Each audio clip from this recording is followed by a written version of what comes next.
Olá, gente, tudo bem? Com vocês aqui, o professor Robert, para a gente dar continuidade às nossas atividades remotas aí, nossa aula remota, né? Nós vamos dar continuidade aí ao conteúdo que eu comecei com vocês na semana passada sobre o Thomas Hobbes, né? Vamos relembrar um pouquinho o que eu falei no último vídeo lá para vocês, né? A gente viu que o Thomas Hobbes é um daqueles autores que a gente pode considerar como contratualista, né? O que vem a ser os autores que a gente encaixa dentro do contratualismo, né? A gente só pensa, esses autores sempre vão estar imaginando o motivo pelo qual a gente respeita as leis, o motivo pelo qual a gente vive em sociedade, é porque existe um contrato social, um pacto social entre todas as pessoas que fazem, que seria um vínculo de solidariedade entre essas pessoas e que elas abdicam do seu direito a fazer o que bem entende e elege aliena esse direito para eleger um soberano, né? No caso aqui da teoria do Thomas Hobbes, um soberano Estado, né? Na aula passada a gente acabou vendo alguns conceitos básicos dele para pensar o que é o estado de natureza para o Hobbes, né? Então vamos relembrar um pouquinho esse estado de natureza para o Hobbes que a gente acabou falando na última aula, né? Nesse estado de natureza, todos os homens, a gente vai encontrar uma igualdade, encontrar uma igualdade que é plena entre os homens, né? Então, os homens não conseguem se destacar ou impor a sua vontade, né, em relação aos outros, nem fisicamente, nem mentalmente, intelectualmente, né? Então, nesse estado de natureza onde impera a igualdade entre os homens, né, eu tenho uma situação onde a guerra se generaliza, né? Por quê? Porque eu não sabendo como o outro vai se comportar, não sabendo, não prevendo, não tendo a possibilidade de como a outra pessoa ou outro grupo vai se comportar, eu me antecipo. Essa palavrinha antecipação dentro da teoria do Hobbes é bem importante, né? Eu me antecipo e eu cometo uma violência contra essa pessoa antes que eu sofra uma agressão. Né? Então, nesse estado de natureza, em razão da natureza humana ser uma natureza desconfiada, ser uma natureza onde os seres humanos buscam glória, né? A gente acaba não podendo confiar, né, no seu semelhante e a gente acaba que tem a guerra que se generaliza, né, dentro do estado de natureza. Né? Pensem o estado de natureza para o Hobbes como um recurso teórico, né? Relembrando, eu expliquei isso na última aula, um recurso teórico que o Hobbes utiliza para pensar a sociedade, para pensar o Estado. Né? Como que seria a vida, né, entre as relações entre os indivíduos se não tivesse lei, se não tivesse regra de convivência, né? Ele está fazendo esse exercício. Aí ele vai trazer para a gente dois conceitos básicos para pensar esse estado de natureza.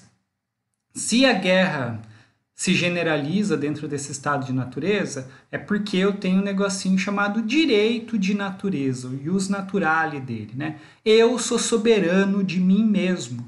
Eu posso fazer tudo o que eu bem entender. Não existe regra, não existe lei que possa subjugar a minha vontade. Então eu posso fazer tudo o que eu bem entender. Né? Não existe polícia, não existe autoridade nenhuma, não existe poder judiciário que pode deter a minha vontade. Né? Então, esse seria o direito de natureza para o Hobbes.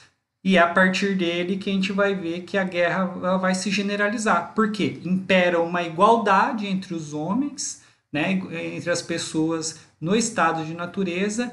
A gente não consegue prever o que o outro pensa, então a gente se antecipa.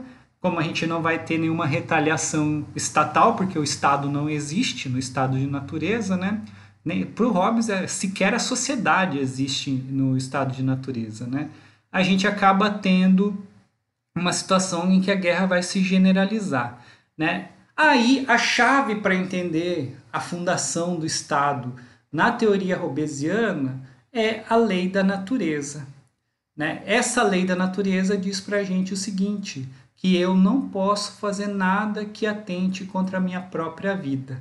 E é a partir daí que a gente começa a aula de hoje, né? A gente está aqui utilizando o nosso livrinho básico, que eu venho já dizendo para vocês há algum tempo, que é os clássicos da política, tá lá no RA para vocês, tá? A gente está vendo aqui a partir hoje da página, vamos dar uma olhada aqui, da página 60, né? Olha lá, o que é a lei da natureza que a gente acabou vendo na última aula, né? É um preceito ou regra geral estabelecido pela razão, mediante o qual se proíbe a um homem fazer tudo o que possa destruir sua vida ou privá-lo dos meios necessários para preservá-la, ou omitir aquilo que pense poder contribuir melhor para preservá-la, né?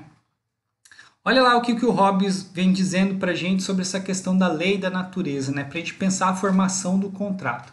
Hoje essa vai ser uma aula em que a gente vai fazer leitura mesmo do texto do Hobbes, tá? Porque a gente vai ver passo a passo de como ele formula o contrato social, tá? Olha lá, é dado que a condição do homem, conforme declarado no capítulo anterior, é uma condição de guerra de todos, contra todos, sendo neste caso, cada um governado por sua própria razão, e não havendo nada de que possa lançar mão que não possa servir-lhe de ajuda para a preservação de sua vida contra seus inimigos. Segue-se daqui que, numa tal condição, todo homem tem direito a todas as coisas, incluindo os corpos dos outros. Portanto, enquanto perdurar este direito de cada homem a todas as coisas, não poderá haver para nenhum homem, por mais forte e sábio que seja, a segurança de viver todo o tempo que geralmente a natureza permite aos homens viver. Consequentemente, é um preceito ou regra geral da razão que todo homem deve esforçar-se pela paz, na medida em que tem esperança de consegui-la, e caso não a consiga, pode procurar e usar todas as ajudas e vantagens da guerra. Então, o que o Hobbes está trazendo para a gente sobre a lei da natureza, que é a chave para a gente entender o contrato do Hobbes, né? Se a minha vida no estado de natureza é uma vida miserável, é uma vida curta, é uma vida que ela não vai se desenvolver, eu não vou conseguir desenvolver nenhuma das minhas habilidades, né? Não vou poder desenvolver trabalho, nada. É a regra, é a lei da natureza que eu deva me esforçar pela paz. Porque esse estado de guerra generalizada, ele encurta a minha vida, né? Olha lá o que ele vem trazendo para a gente, né? Ó, a primeira parte desta regra encerra-se a lei primeira e fundamental da natureza, isto é, procurar a paz e segui-la. Então é uma lei da natureza para eu garantir que a minha vida seja postergada, alongada, que eu possa viver tudo que o meu corpo biológico me permite viver, que eu tenho que procurar a paz, né? Aí o que o Hobbes vem dizendo para a gente? Ó, desta lei fundamental de natureza, mediante a qual se ordena a todos os homens que procurem a paz, deriva esta segunda lei, que um homem concorde quando os outros também o façam, e na medida em que tal considere necessário, para a paz e para a defesa de si mesmo, em renunciar a seu direito a todas as coisas, contentando-se em relação aos outros homens com a mesma liberdade que aos outros homens permite em relação a si mesmo. O que o Hobbes está fazendo aqui? Olha a chave para a gente entender o contrato social. Se no estado de natureza eu posso fazer tudo o que eu bem entender, e esse fazer tudo o que eu bem entender torna a minha vida miserável, porque eu não tenho regra nenhuma, eu não tenho autoridade, a minha vida é curta, o Hobbes ele diz para a gente que é necessário se esforçar para encontrar a paz. E eu tenho que, para que eu tenha uma vida pacífica, eu tenho que renunciar a esse direito a todas as coisas. Aí a gente já começa a pensar nas regras de direito, né? Na própria fundação do Estado, a gente pode pensar no direito constitucional a partir disso, né? Por quê? Porque eu alieno o meu direito de fazer tudo que eu bem entender, na teoria do Hobbes, para um soberano, né? Mas a gente já pensa no direito constitucional, porque a gente aliena o nosso direito a todas as coisas para uma figurinha chamada Estado. Né? Então, eu não posso fazer o que eu bem entendo dentro do Estado civil constituído. Né? Porque existe uma limitação da minha ação, que é a lei, que são as regras de convivência. Né? Então, olha só, repetindo, que um homem concorde quando os outros também o façam, e na medida em que tal considere necessário para a paz e para a defesa de si mesmo, em renunciar ao seu direito a todas as coisas, contentando-se em relação aos outros homens com a mesma liberdade que aos outros homens permite em relação a si mesmo. Né? Então eu tenho que renunciar a esse meu direito a todas as coisas, né? E só fazer o que esse Estado vai me permitir fazer. Beleza, gente? Vamos dando continuidade aqui, lembrando, sempre quando vocês tiverem dúvidas, vocês fiquem à vontade para me mandar mensagem, tá? Para que a gente vá esclarecendo, né? Essas dúvidas de vocês aí. Deixa eu ver aqui como é que eu vou organizar isso daqui, ó. Olha lá o que o Hobbes vem dizendo, ó. É preciso que exista um Estado dotado da espada, armado para forçar os homens ao respeito, né? Aí a gente já pode começar a fazer, a fazer paralelos entre as disciplinas, né? Porque se a gente olha, por exemplo, para o Max Weber diz para a gente que o Estado tem o monopólio do uso legítimo da violência, né?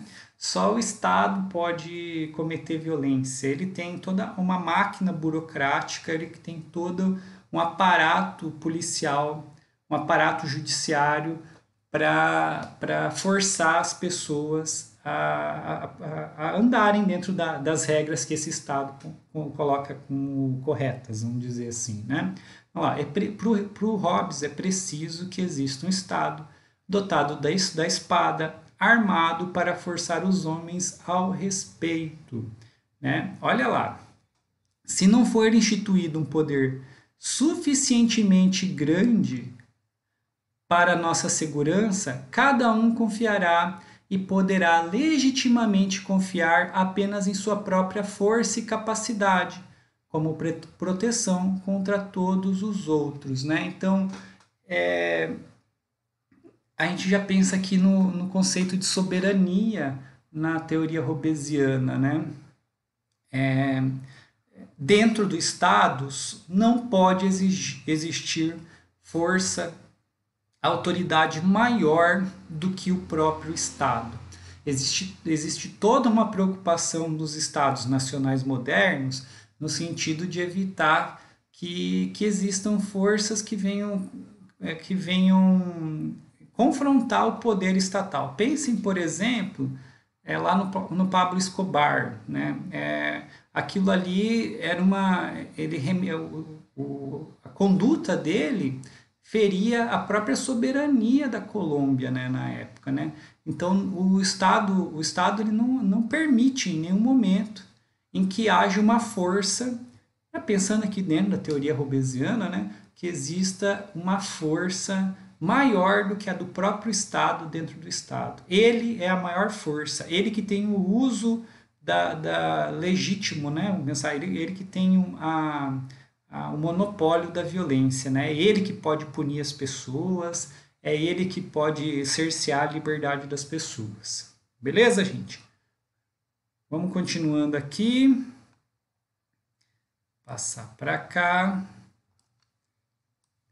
Né? Então, aqui, se é necessário a gente ter esse Estado dotado desse uso da força, né? Dotado de espada, né? Que não tenha nenhuma força maior do que a deles, o Hobbes desenvolve essa ideia e monta um Estado que é condição para existir a própria sociedade. Isso foi uma coisa que a gente já falou até na última aula, né? O Estado é condição para existir a própria sociedade. Vamos aqui passar para a gente ver como é que ele vai montar o Estado, né? diminuir aqui. Olha lá, a novidade de Hobbes está em fundir os dois num só. Não existe primeiro a sociedade e depois o poder, porque se há governo é justamente para que os homens possam conviver em paz. Sem governo, já vimos, nós nos matamos uns aos outros, né? Daí, para o Hobbes, esse poder estatal ele tem que ser absoluto. Lembra que eu falei para vocês que o Hobbes é o teórico do absolutismo e é um grande defensor da monarquia do tempo dele? Né? Por quê? Ele dizia para a gente que não, dentro daquela jurisdição, dentro daquele território, não pode existir poder maior do que do próprio Estado, do que do próprio soberano, nas palavras dele. Né? E esse poder maior do que o próprio soberano, ele tem que ser absoluto. Ele tem que ser inquestionável. Quando a gente pensa nesse poder do Estado absolutista, esse soberano, esse Estado, ele está acima da lei. Né? Não se pode questionar uma atitude do soberano. Aí a gente já começa a perceber um lado bem autoritário da teoria dele. Né? Não se pode questionar a autoridade do soberano. E a gente vai ver o porquê que ele desenvolve esse pensamento. Ó. Repetindo, ó, não há alternativa. Ou o poder é absoluto, ou continuamos na condição de guerra entre poderes que se enfrentam. O Hobbes ele coloca para a gente uma situação bastante delicada, porque ó, ou vocês vivem nessa guerra generalizada, ou vocês abdicam do seu direito a todas as coisas para uma pessoa, ou para um grupo de pessoas que a gente vai chamar de soberano a partir de agora, né? E essa pessoa ela vai poder fazer o que ela bem entender, né? E como que a gente faz essa renúncia, essa alienação do nosso direito a todas as coisas, né?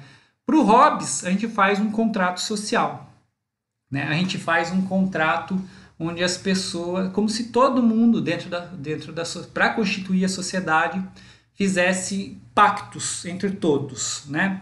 Olha lá, para montar o poder absoluto, Hobbes concebe um contrato diferente, um contrato que é sui generis, né? Contrato sui generis, essa é uma expressão em latim que diz para a gente o seguinte, que ele é um contrato que ele é único, não tem nenhuma espécie normativa que seja parecida, né? Ele é exclusivo. Tá? Isso é um modelo sui generis, um contrato sui generis nessa concepção. Né?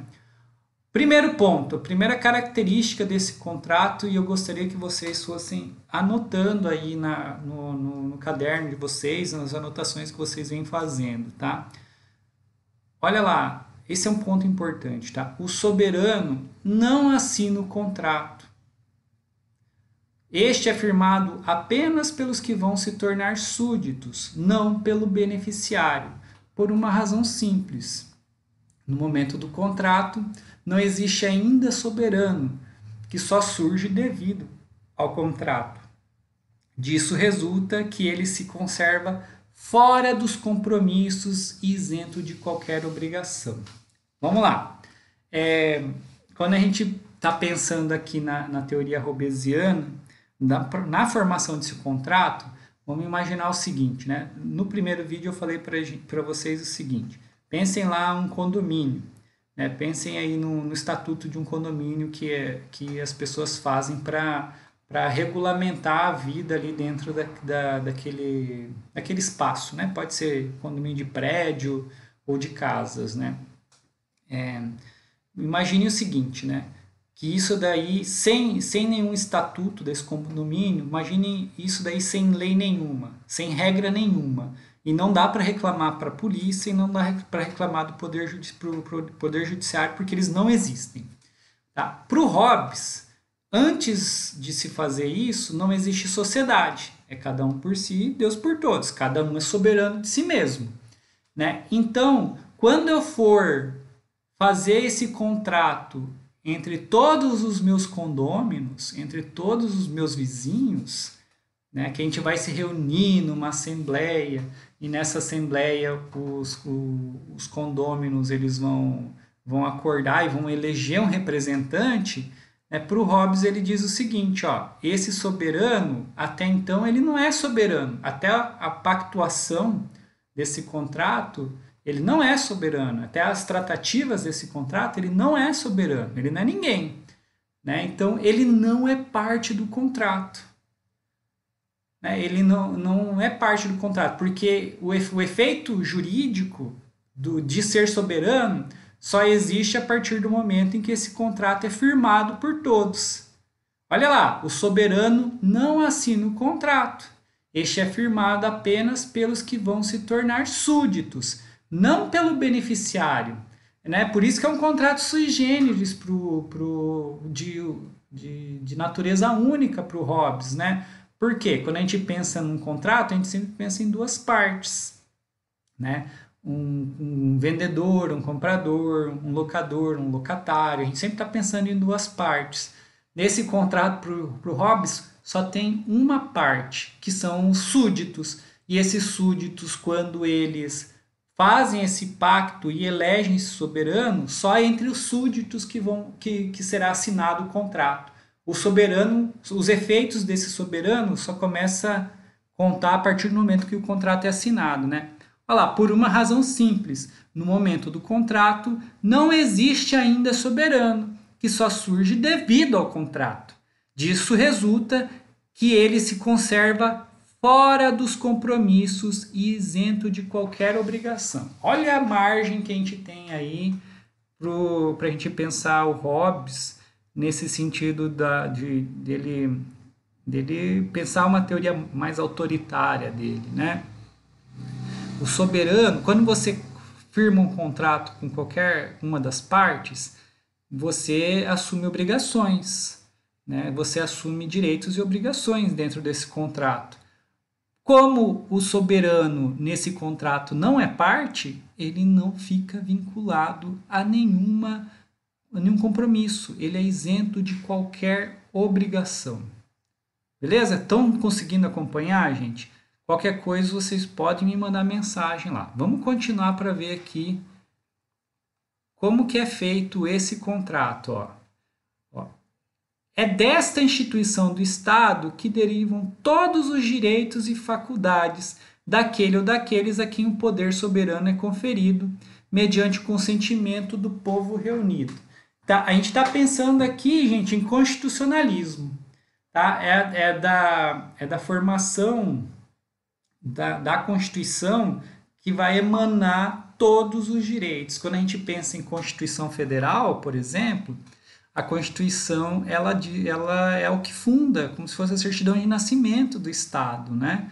É ela que vem dizendo para a gente, vem instituindo para a gente todos os nossos deveres, todos os nossos direitos.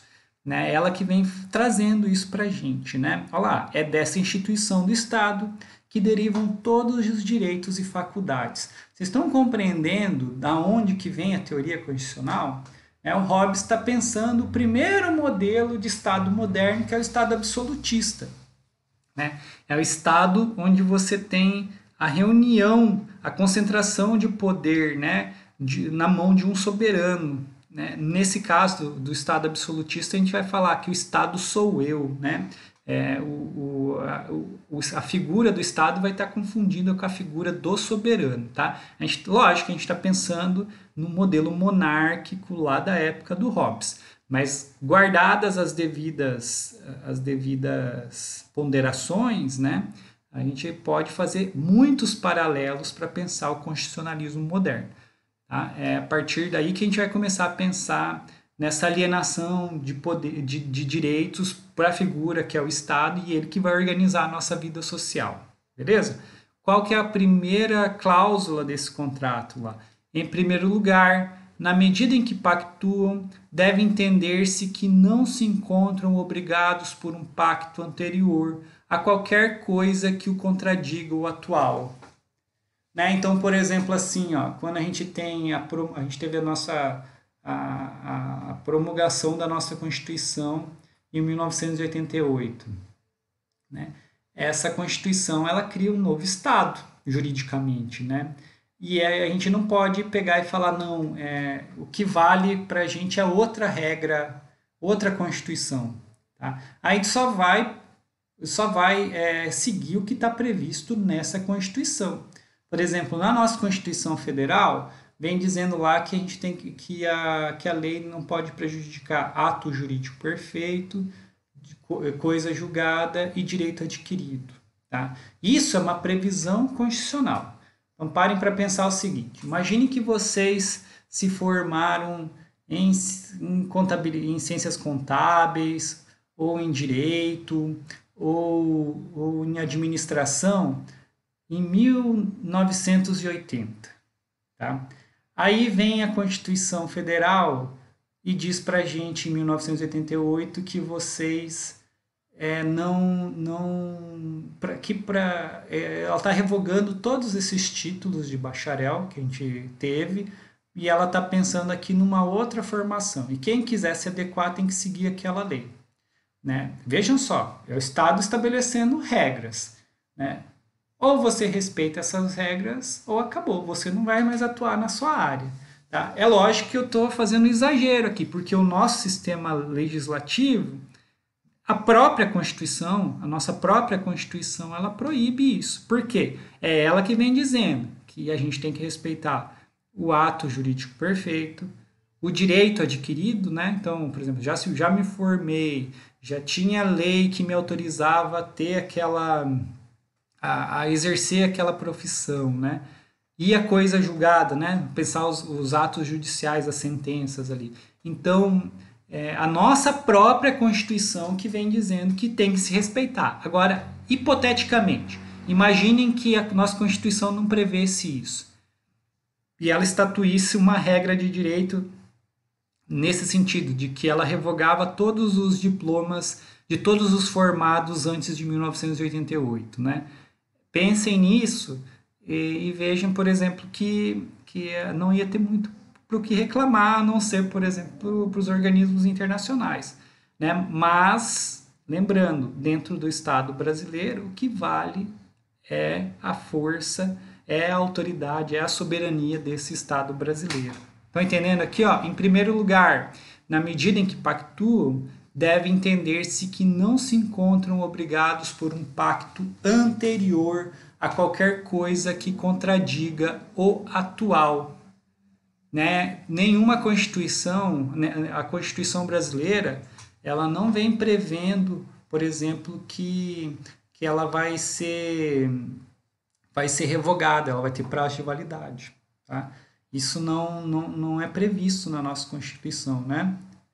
Vamos lá, continuando. Essa é a primeira regrinha do contrato. Ó. Em primeiro lugar, na medida em que pactuam, deve-se entender que não se encontram obrigados por um pacto anterior a qualquer coisa que o contradiga o atual. Vamos dar sequência aqui. Olha lá, pois são obrigados cada homem perante cada homem a reconhecer e a ser considerados autores de tudo quanto aquele que já é seu soberano fizer e considerar bom fazer. Né? Então, o que acontece? Quando a gente vê né, nessa criação, nessa pactuação desse contrato, né? Como o soberano ele não faz parte do contrato, quem são os responsáveis pelos atos do soberano? Os próprios súditos, ó. Pois são obrigados cada homem perante cada homem a reconhecer e a ser considerados autores de tudo quanto aquele que já é seu soberano fizer e considerar bom fazer. Aí a gente pode fazer, por exemplo, um paralelo com um sistema de eleição, né? Por exemplo, eu votei em candidato X, ele vai ser meu representante. Né? O que esse candidato X fizer como presidente, como governador, como prefeito, ou como deputado, senador, vereador, né? O que ele fizer é considerado ato meu. Por quê? Fui eu que coloquei ele lá. Né?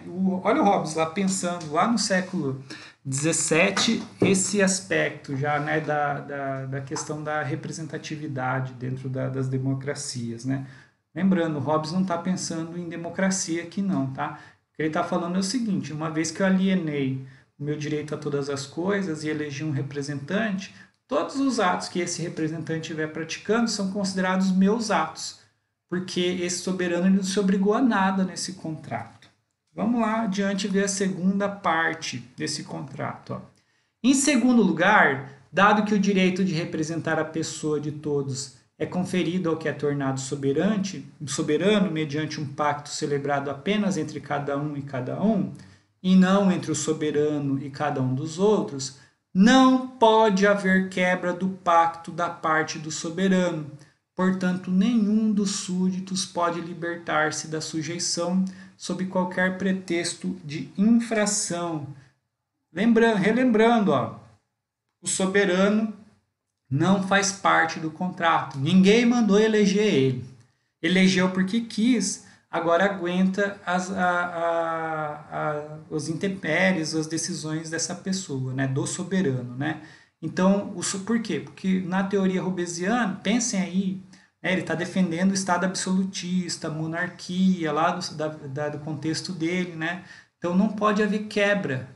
A autoridade do soberano, daí por isso que se chama Estado absolutista, ela é inquestionável. Ó. Não pode haver quebra do pacto da parte do soberano. Portanto, nenhum dos súditos pode libertar-se da sujeição sobre qualquer pretexto de infração. Né? Então, vamos pensar aqui no nosso contexto político, vamos pensar o soberano como se fosse o Estado brasileiro. A gente não pode se livrar, vamos pensar assim, da obrigatoriedade da lei brasileira. Né? Então, estando dentro desse território, abrangendo onde abrange a lei brasileira, tem a jurisdição brasileira, essa lei é soberana e a gente não pode afastar o conhecimento dela, a não ser que essa própria lei preveja. Né? Mas isso é uma permissão dela, não é uma coisa que eu estou falando, essa lei não vale para mim. Já imaginou, gente? Né? Isso é uma regra de direito constitucional.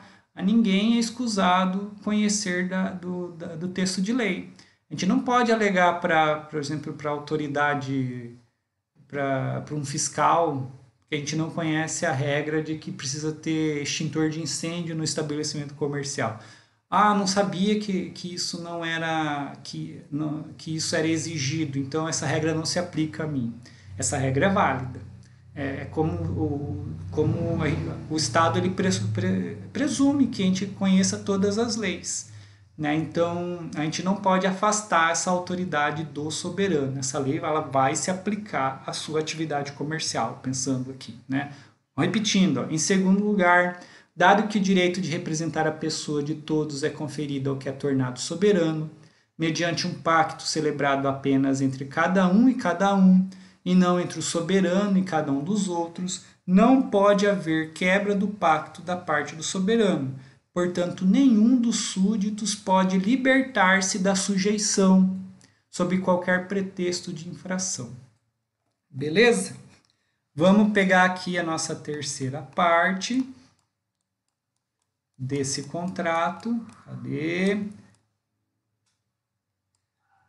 Aqui acabei esquecendo de marcar, mas vamos lá. Em terceiro lugar, se a maioria, por voto de consentimento, escolher um soberano, os que tiverem discordado devem passar a consentir juntamente com os restantes, ou seja, devem aceitar reconhecer todos os atos que ele venha a praticar, ou então serem justamente destruídos pelos restantes, né? Olha lá, aquele que voluntariamente ingressou na congregação dos que constituíam a Assembleia declarou suficientemente com esse ato sua vontade e, portanto, tacitamente fez um pacto de se conformar ao que a maioria decidir. Né? Então, a gente pensando aqui, decidimos, fizemos aqui a Assembleia, né? Essa Assembleia para o Hobbes ela é simplesmente um recurso teórico, relembrando, tá? Fizemos essa Assembleia e nessa Assembleia a gente vai decidir quem é o soberano, porque a nossa vida sem o contrato social sem o Estado é miserável, a gente vive em guerra, e a gente tem uma lei da natureza que diz que a gente tem que se esforçar pela paz. Tá? Aí a gente fez essa assembleia, e nessa assembleia, por maioria, a gente decidiu eleger fulano de tal como soberano. Aqueles que discordaram dessa decisão que se deu pela maioria, não podem dizer que aquela decisão não vale para eles. Tá?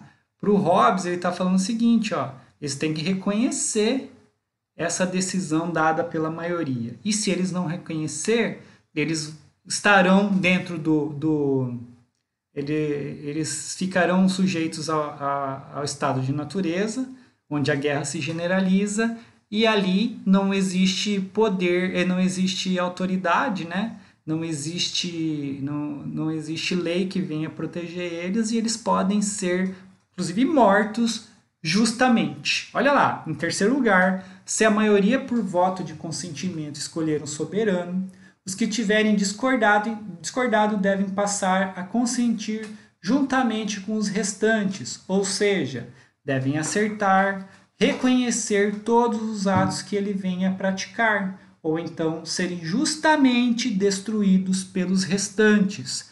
Aquele que voluntariamente ingressou na congregação dos que constituíam a Assembleia declarou suficientemente com esse ato sua vontade e, portanto, tacitamente, implicitamente fez um pacto de se conformar ao que a maioria decidir. Né?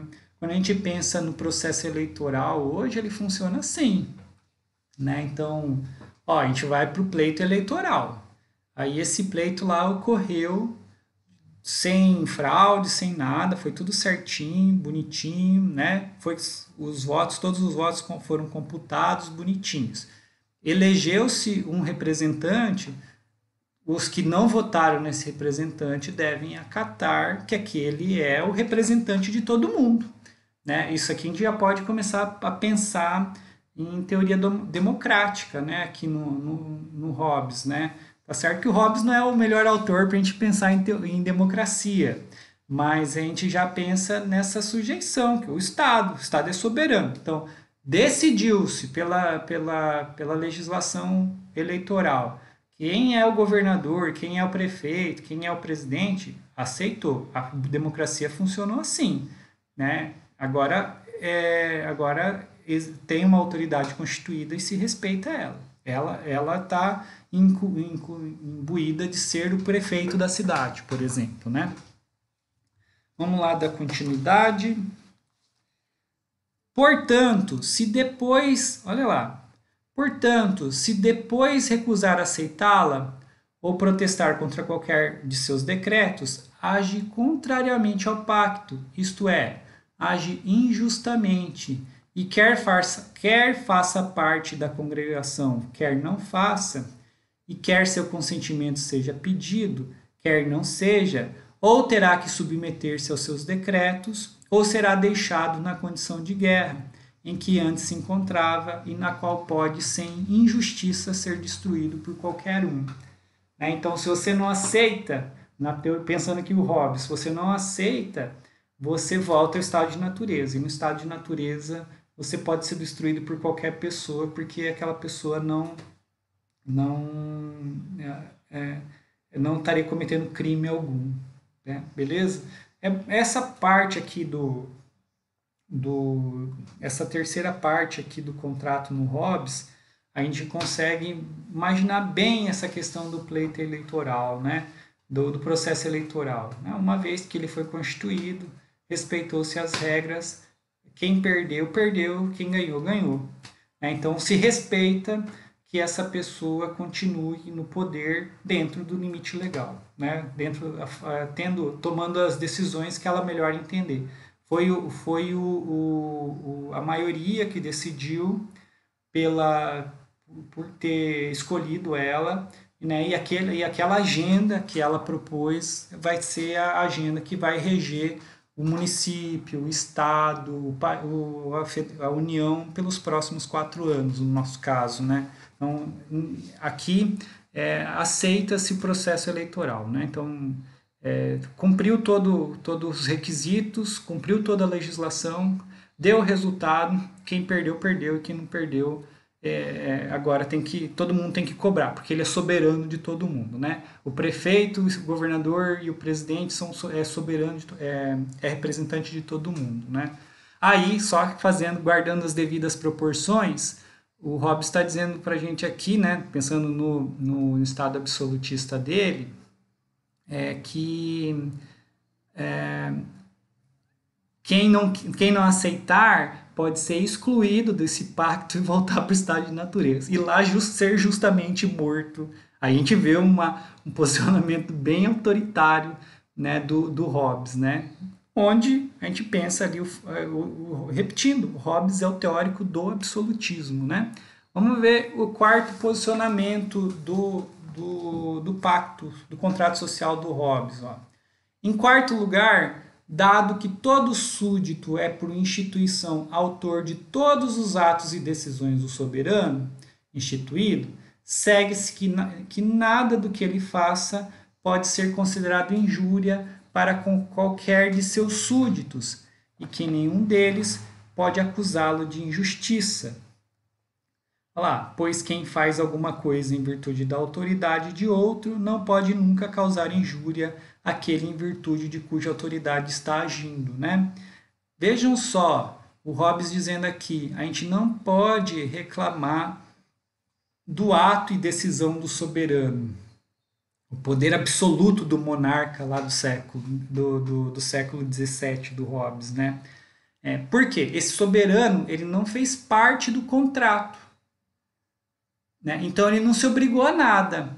Todos os atos que esse soberano praticar são considerados atos do súdito, porque foi ele que escolheu, né? Então ele não se obrigou a nada. É o súdito que vai responder por todos os atos do soberano, né? Então o soberano não pode ser acusado de ter cometido injustiça, injúria contra o súdito, porque é o próprio súdito como o ato do soberano é considerado o ato do súdito, esse súdito não pode injuriar ele próprio, porque é contra a lei da natureza. Compreende como é que a gente vai montando a teoria do Hobbes aqui, ó? Olha lá. Por esta instituição de um Estado, cada indivíduo é autor de tudo quanto o soberano fizer.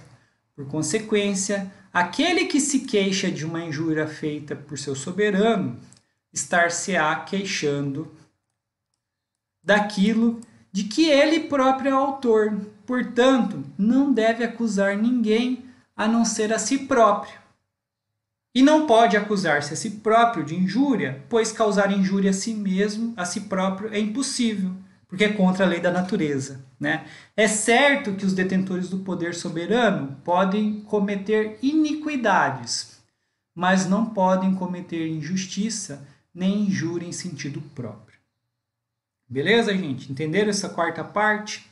Olha lá, em quinto lugar, e em consequência do que foi dito por último, aquele que detém o poder soberano não pode justamente ser morto. Olha lá, não pode justamente ser morto, nem de qualquer outra maneira pode ser punido por seus súditos, dado que cada súdito é autor dos atos de seu soberano. Cada um estaria castigando o outro pelos atos cometidos por si mesmo. Então, né, o soberano lá, o rei, o monarca lá da época do Hobbes, ele não podia ser justamente morto ou justamente deposto do cargo. Beleza, gente? Aí a gente vai dar uma continuidade aqui para a gente pensar como é que fica então a liberdade da pessoa, né? Como é que fica, vale a pena entrar nesse contrato social ou não? Pô, no estado de natureza, minha vida era miserável. Mas nesse estado na fundação dessa sociedade civil, desse estado, eu não posso reclamar de nada. Como é que fica a minha liberdade dentro desse contrato social? Beleza? Essa discussão sobre liberdade e igualdade, a gente fica para a próxima aula, tá? Vejam só, daquele questionário que eu passei para vocês, eu já respondi muitas perguntas, tá? Já respondi muitas do que vocês já devem ter lido já sobre essa parte, né? Vamos lá. Vocês vão me entregando esse questionário, acho que já está próximo do dia que vocês me entregarem. E, e daí, se ficou alguma dúvida, porque eu já respondi várias das perguntas que eu fiz naquele questionário, né? Essa aula aqui serve de correção dele.